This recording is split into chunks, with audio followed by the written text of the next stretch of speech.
Welcome to KR engineering and career guidance YouTube ఛానల్ని subscribe చేయండి, like చేయండి, share చేయండి.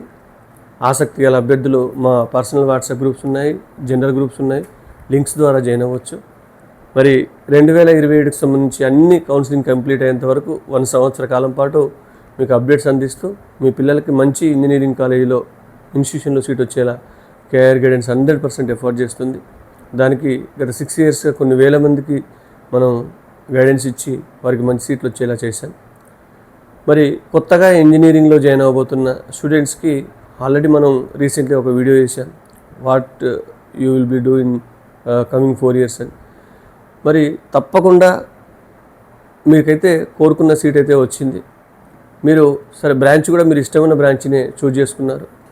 బ్రాంచ్ కానీ కాలేజ్ కానీ అనుకూలంగానే వచ్చింది కాబట్టి మీకు ముందుగా మీ ఇంజనీరింగ్ కాలేజీని మీరు తీసుకున్న బ్రాంచ్ను ప్రేమించండి. అంటే బ్రాంచ్ అనే దాని మీద మనం పూర్తిగా పట్టు సాధించడానికి ప్రైమరీగా ఆ బ్రాంచ్ అంటే మనం ఇష్టపడాలి. నేను ఏదో బ్రాంచ్ అనుకున్నా, మా డాడీ దీంట్లో జాయిన్ చేశాడు, లేకపోతే నేను ఏదో బ్రాంచ్ అనుకున్నాను, మా ఫ్రెండ్ చెప్పడం వల్ల ఇలా జాయిన్. నేను డే 1 నుంచి కూడా చెప్తున్నాను, బ్రాంచ్ విషయంలో student decision is final decision. అక్కడ స్టూడెంట్కి బ్రాంచ్ విషయంలో క్లారిటీ లేకపోతే నాలాంటి గైడెన్స్ వల్ల లేదా పేరెంట్స్ క్లారిటీ ఇచ్చి ఆ బ్రాంచ్కి సెలెక్ట్ చేసుకోమని చెప్పాను. మరి ఇప్పుడు మీరు తీసుకున్న బ్రాంచ్ని రాబోయే 4 years దాంతో పూర్తిగా దానిపై పట్టు సాధించాల్సిన అవసరం ఉంది. మరి ఎక్కడ నెగ్లిజెన్స్ చేయకుండా CGPA విషయంలో కానీ, సబ్జెక్టు మనకు బ్యాక్లాగ్ లేకుండా చూసుకునే విషయంలో కానీ, కమ్యూనికేషన్ స్కిల్స్ విషయంలో కానీ, కోడింగ్ విషయంలో కానీ, అప్డేటెడ్ స్కిల్స్ నేర్చుకునే విషయంలో కానీ డే 1 నుంచి అంటే ఫస్ట్ ఇయర్ నుంచి 3rd year ఎండింగ్ వరకు ఆల్మోస్ట్ మీరు ఎప్పుడూ అలర్ట్ ఉండాల్సిన అవసరం అయితే ఉంది. మీకు ఐఫై మొబైల్ ఫోన్ కానీ, మంచి ల్యాప్టాప్ను కానీ మీ పేరెంట్స్ మీకు ఆల్రెడీ అవసరం రీత్యా కొనిచ్చుంటారు. దాన్ని మీ టెక్నాలజీ కోసం ఉపయోగించుకోండి, కానీ అన్ని అనవసరమైన విషయాలకు వాటిని ఉపయోగించి లైఫ్ వృధా చేసుకోవద్దు. నేనేం చెప్తానంటే స్టూడెంట్స్కి తప్పకుండా రేపటి భవిష్యత్తును మీరు ఎలా మలచదలుచుకున్నారో అది కంప్లీట్గా మీ చేతిలోనే ఉంది. కాంపిటీషన్ పెరిగిపోతూ ఉంది, రోజు రోజుకు ఉద్యోగ అవకాశాలు సన్నగిల్లుతూ ఉన్నాయి. మనం పాసివ్గా ఉంటే ముందుకెళ్ళలేదు. తప్పకుండా డే 1 నుంచే యాక్టివ్గా ఉండండి. మ్యాక్సిమం మీరు ప్రాజెక్ట్స్ చేయడానికి ప్రయత్నం చేయండి. ఇంటర్న్షిప్స్ మీకు 2nd yearలోనే రావాలని చెప్తూ ఉన్నాను నేను.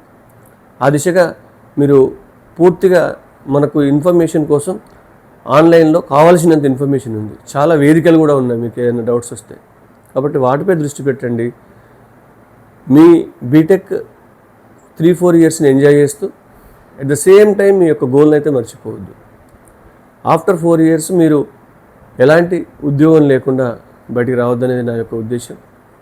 ఏదో ఉద్యోగం, మరి ఉద్యోగం అంటే సాఫ్ట్వేర్ ఇవే కాదండి. భవిష్యత్తులో మీరు ఈ సమయం తీసుకొని గ్రూప్స్కి ప్రిపేర్ అవ్వచ్చు, సివిల్స్కి ప్రిపేర్ అవ్వచ్చు, మంచి కోచింగ్ తీసుకోండి, మీకు మంచిగా భారతదేశానికి సేవ చేసే భాగ్యం దొరుకుతుంది. మరి ఇట్లాంటి చాలా అవకాశాలు మనకు ఉన్నాయి. మా గవర్నమెంట్ సెక్టార్లో చాలా ఉద్యోగ అవకాశాలు కూడా ఉన్నాయి.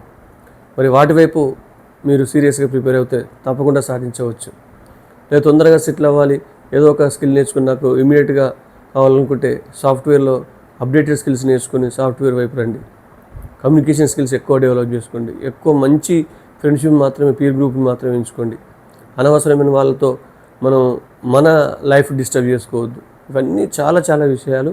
మీరు చిన్నపిల్లలు కాదు, ఇప్పటి వరకు ఇంటర్మీడియట్ వరకు చిన్నపిల్లలే, కానీ ఇంజనీరింగ్ చేసిన తర్వాత మీరు మీ భవిష్యత్తు మీ చేతుల్లోనే ఉంది అంటే 100% దానికి పునర్నిర్మాణించుకునేది మీరే. కాబట్టి ఆ దిశగా ఆలోచించి మీ పేరెంట్స్ని దృష్టిలో పెట్టుకొని నీ భవిష్యత్ అంటే రేపు నీ కుటుంబ భవిష్యత్ అంతా దీనికి నిర్మించుకునేది నీ చేతిలోనే ఉంది, దాన్ని ఎట్లా నిర్మించుకుంటావు అనే ఆలోచనతో ఎప్పుడూ మనం ఒక టార్గెట్ పెట్టుకొని ఆ టార్గెట్ వైపు ప్రయత్నం చేస్తూ తప్పనిసరిగా రాబోయే 3 years బాగా కష్టపడి 4th yearలోనో లేదా 3-2లోనో ఏదో ఒక ఉద్యోగంలో సెటిల్ అవ్వాలని మనస్ఫూర్తిగా కోరుతూ దీవిస్తున్నాను. Thank you.